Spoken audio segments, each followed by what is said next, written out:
ಎಲ್ಲರಿಗೂ ನಮಸ್ಕಾರ. ಫ್ರೆಂಡ್ಸ್, ಸತ್ಯಶೋಧನೆ ಪುಸ್ತಕದ 8ನೇ ಅಧ್ಯಾಯ, ಅದರಲ್ಲಿ ಆರ್ಯ ಸತ್ಯಗಳು. ಬುದ್ಧನು 4 ಆರ್ಯ ಸತ್ಯಗಳನ್ನು ಮೊದಲ ಬಾರಿಗೆ ತನ್ನ ಸಹಸಾಧಕರಾದ ಕೊಂಡಣ್ಣ, ಬದ್ದಿಯ, ಅಸ್ಸಾಜಿ, ಮಹಾನಾಮ ಹಾಗೂ ಒಪ್ಪರಿಗೆ ಸಾರಾನಾಥ್ ಬಳಿ ಇರುವ ಹರಿಣಾವನದಲ್ಲಿ ಬೋಧಿಸಿದನು. ಈ 4 ಆರ್ಯ ಸತ್ಯಗಳು ಬುದ್ಧನು ಹೇಳಿದ ಎಲ್ಲ ವಿಷಯಗಳಿಗಿಂತಲೂ ಶಿಖರಪ್ರಾಯವಾದದ್ದು. ಬುದ್ಧನು ಹೇಳಿದ ಧರ್ಮ ಸೂಕ್ಷ್ಮಗಳೆಲ್ಲ ಈ ಆರ್ಯ ಸತ್ಯಗಳ ಮೇಲೆ ಆಧಾರವಾಗಿದೆ ಎಂದು ಹೇಳಬಹುದು. ಇವುಗಳನ್ನು ಬುದ್ಧನು ಎಷ್ಟು ವಿವರವಾಗಿ ವಿವರಿಸಿದ್ದಾನೆಂದರೆ, ಒಬ್ಬ ವೈದ್ಯನು ರೋಗಿಯನ್ನು ಪರೀಕ್ಷಿಸಿ ಕಾಯಿಲೆ ಏನೆಂದು ಕಂಡುಕೊಂಡು ಅದರ ಮೂಲ ಹಾಗೂ ಅದಕ್ಕೆ ಯಾವ ಔಷಧಿ ಬಳಸಿದರೆ ಮೂಲದಿಂದ ಅದನ್ನು ತೆಗೆದುಹಾಕಬಹುದೋ ನಿರ್ಧರಿಸಿ ಹೇಳುವ ವೈದ್ಯನಂತೆ ಬುದ್ಧನು ದುಃಖವನ್ನು ಪರಿಶೀಲಿಸಿ ಹೇಳಿದ್ದಾನೆ. ತಾನು ಮೊದಲು ಯಾವಾಗಲೂ ಕೇಳದ, ನೋಡದ, ತಿಳಿಯದಂತಹ ಸತ್ಯವನ್ನು ಅನುಭವಿಸಿ ಪ್ರಪಂಚದಲ್ಲಿರುವ ಭವರೋಗಗಳೆಲ್ಲದಕ್ಕೂ ಚಿಕಿತ್ಸೆಯನ್ನು ಹೇಳಿದ್ದಾನೆ. ಅದಕ್ಕಾಗಿಯೇ ಬುದ್ಧನನ್ನು ಅತ್ಯುನ್ನತವಾದ ಅಸಮಾನ ವೈದ್ಯ ಎಂದಿದ್ದಾರೆ. ಹಾಗಾಗಿ ಬುದ್ಧನು ಹೇಳಿದ ಈ 4 ಸತ್ಯಗಳನ್ನು ಆರ್ಯ ಸತ್ಯಗಳೆಂದಿದ್ದಾರೆ. ಸಾಮಾನ್ಯನು ಮಾಮೂಲಿಯಾಗಿ ಹೊರಗಿನ, ಅಂದರೆ ಭೌತಿಕ ವಿಷಯಗಳನ್ನೆಲ್ಲ ನೋಡುತ್ತಾನೆ. ಆದರೆ ಆಚಾರ್ಯನು ಅದರ ಆಳವನ್ನು ಗಮನಿಸಿ ನೋಡುತ್ತಾನೆ.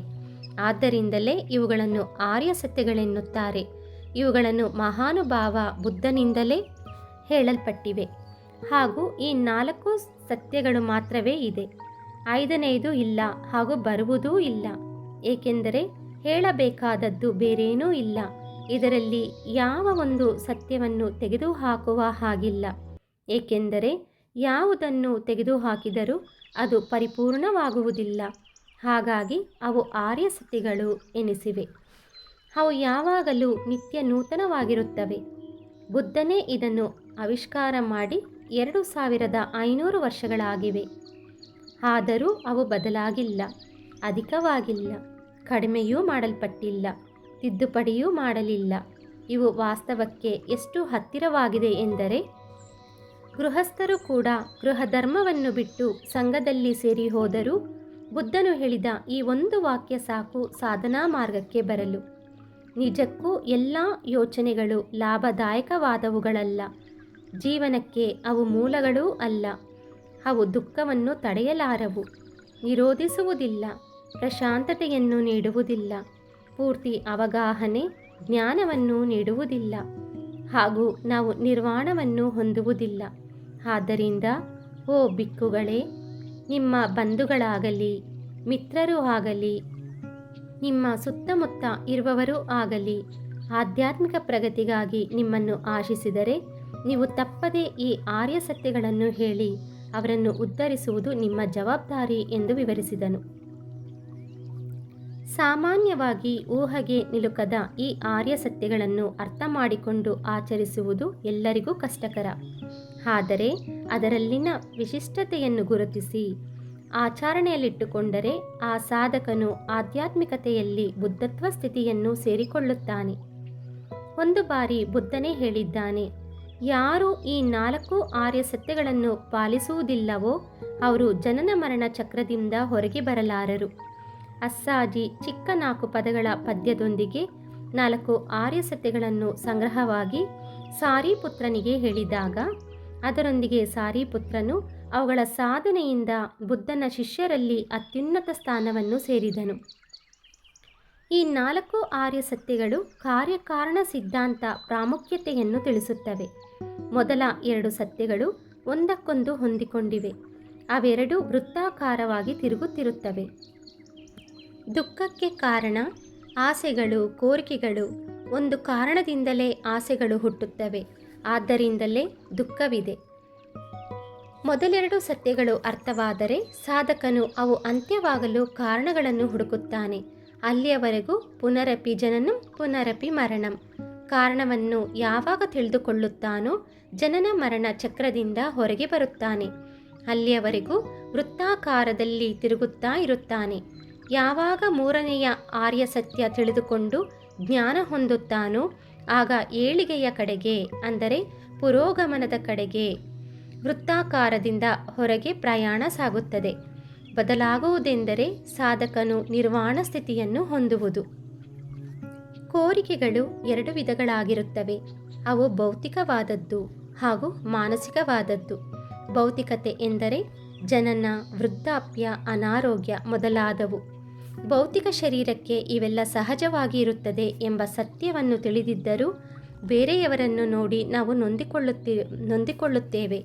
ಆದರೆ ಆ ನೋವು, ಸಂಕಟ ಶರೀರಕ್ಕೆ ಸಹಜವಾಗಿ ಬರುತ್ತದೆ ಎಂದರೆ ತಿಳಿದುಕೊಳ್ಳಲಾರೆವು.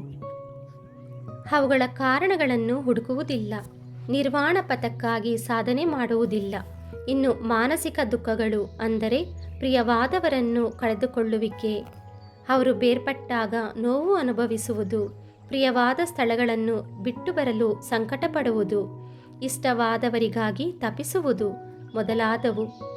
ಇನ್ನು ಅವುಗಳಲ್ಲದೆ ಪ್ರಕೃತಿ ವೈಪರೀತ್ಯಗಳಿಗೆ ಬಾಧೆ ಪಡುವುದು, ಈಡೇರದ ಆಸೆಗಳೊಂದಿಗೆ ಬಾಧೆ ಪಡುವುದು, ಸರಿಯಾದ ಕೆಲಸ, ಸರಿಯಾದ ಜೀವನ ಸಂಗಾತಿ, ಪ್ರದೇಶ ಇಂತಹವುಗಳಿಗಾಗಿ ನೋವುಗಳು ಇರುತ್ತವೆ. ಇವೆಲ್ಲ ವಿವಿಧ ತರಹದ ಬಯಕೆಗಳೇ. ಯಾವ ಬಯಕೆಗಳು ತೀರದೆ ಇರುತ್ತವೆಯೋ ಅವುಗಳನ್ನು ಸಾಧಿಸಿಕೊಳ್ಳಲು ಕಾರಣಗಳು ಹುಡುಕುವಿಕೆ ಹಾಗೂ ಆ ಮಾರ್ಗದಲ್ಲಿ ಪ್ರಯಾಣ ಮಾಡುವುದು ಅಂದರೆ ಪದೇ ಪದೇ ಸತ್ಯಕ್ಕೆ ದೂರವಾಗುವುದು. ಭೌತಿಕ ಹಾಗೂ ಮಾನಸಿಕ ಕೋರಿಕೆಗಳೇ ಮಾನವ ಜನ್ಮಕ್ಕೆ ಕಾರಣಗಳಾಗುತ್ತವೆ. ಜೀವನದಲ್ಲಿ ಎಲ್ಲ ಕೋರಿಕೆಗಳು ಹಾಗೂ ಕಷ್ಟಗಳೇನಾ ಎಂದುಕೊಂಡರೆ ಸಂತೋಷ ಅಥವಾ ಆನಂದ ಎನ್ನುವ ಮಾತು ಕೂಡ ವಾಸ್ತವವೇ. ಆದರೆ ಆ ಸಂತೋಷ ಅಥವಾ ಆನಂದವು ಷರತ್ತುಗಳೊಂದಿಗೆ ಕೂಡಿರುತ್ತದೆ. ಅಂತಹ ಸಂತೋಷ, ಆನಂದ ತಾತ್ಕಾಲಿಕ ಮಾತ್ರ. ಅಂದರೆ ಯೌವನ ಒಂದು ಸಂಭ್ರಮ ಅಥವಾ ಕೆಲವು ಘಟನೆಗಳು, ಇಂತಹವು ಕೆಲವು ಇದ್ದರೂ ಅವು ತಾತ್ಕಾಲಿಕ. ಯಾವುದಾದರೂ ಸರಿಯೇ, ಅದು ಷರತ್ತಿನೊಂದಿಗೆ ಕೂಡಿದ್ದರೆ ಅವು ಎಂದಿಗಾದರೂ ಚದುರಿ ಹೋಗುವಂತಹುದೇ. ಆದರೆ ಶಾಶ್ವತವಾದ ಆನಂದವನ್ನು ನಾವು ಜೀವನ ಪರ್ಯಂತ ಅನುಭವಿಸಬೇಕೆಂದರೆ ಯಾವಾಗಲೂ ಒಂದೇ ವಿಧವಾದ ಸ್ಥಿತಿಯನ್ನು, ಆನಂದ ಸ್ಥಿತಿಯಲ್ಲಿ ಯಾವಾಗಲೂ ಕಳೆಯಬೇಕೆಂದರೆ ನಿರ್ವಾಣ ಸ್ಥಿತಿಯನ್ನು ಸೇರುವ ಪ್ರಯತ್ನ ಮಾಡಲೇಬೇಕು. ಇದೇ ಬುದ್ಧನು ತಾನು ಸ್ವಯಂ ಅನುಭವಿಸಿ ನಮಗೆ ದುಃಖ ಪರಿಹಾರಕ್ಕೆ ಮಾರ್ಗವನ್ನು ತಿಳಿಸಿದ್ದಾನೆ. ಅವುಗಳನ್ನು ಹೇಗೆ ಮೆಟ್ಟಿ ನಿಲ್ಲಬೇಕು ಎಂದು ತಿಳಿಸುವ ಆ ಆರ್ಯ ಸತ್ಯಗಳನ್ನು ವಿವರಿಸಿದ್ದಾನೆ. Thank you friends. ಮುಂದಿನ ವಿಡಿಯೋದಲ್ಲಿ ಬುದ್ಧನ ಆರ್ಯ ಸತ್ಯಗಳ ಬಗ್ಗೆ ತಿಳ್ಕೊಳ್ಳೋಣ. Thank you.